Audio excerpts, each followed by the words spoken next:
Hi అండి, అందరికీ నమస్కారం. ఈరోజు నేను ఇంట్లోనే నెయ్యి ఎలా తయారు చేసుకున్నా చూపిస్తున్నా. అంటే చాలా మంది తెలుసు అనుకోండి, డైరెక్ట్గా మీగడ మిక్సీ పట్టి చేసేస్తారు. నేను అలా కాదు,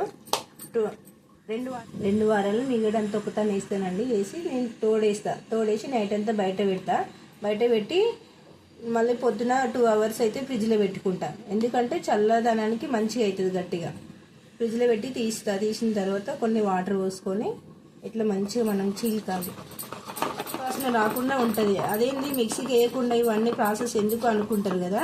అయితే ఇట్లా పచ్చి వాసన ఉండదు, నెయ్యి బాగా టేస్ట్ వస్తుంది. అట్లా మనం డైరెక్ట్ మిక్సీకి వేసుకుంటే పచ్చి వాసన ఉంటుంది. అందుకే నేను ఇట్నే చేసుకుంటా ఇంట్లో. అయితే మీరు కూడా ఒకసారి ట్రై చేసి చూడండి, ఎలా వచ్చిందో కామెంట్లో చెప్పండి ప్లీజ్.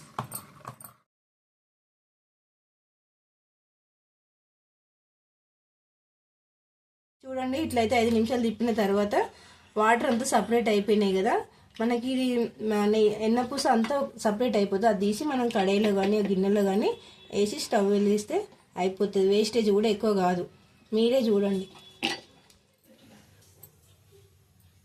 చూడండి, ఇక ఇట్లా ఒక గిన్నెలో కానీ కడాయిలో కానీ వేసుకున్నామంటే ఇట్లా అయిపోతుంది. ఒక 10 నిమిషాల్లో మీకు అర్థమైపోతుంది నెయ్యి ఇట్లా సపరేట్ అయిపోతుంది.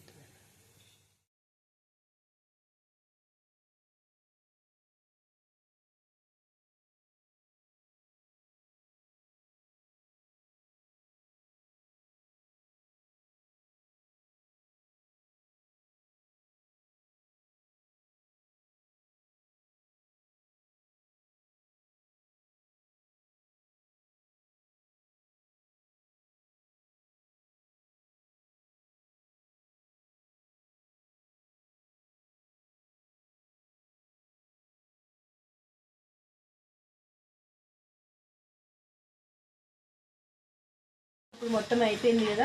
ఇదంతా ఒక డబ్బాలో కానీ దాంట్లో తీసుకోవాలి. ఇట్లా ఉడగట్టి నేనైతే ముందు ఉన్న డబ్బాలనే తీసుకుంటున్నా. చూసిరా వేస్టేజ్ ఎంత తక్కువ వెళ్ళిందో.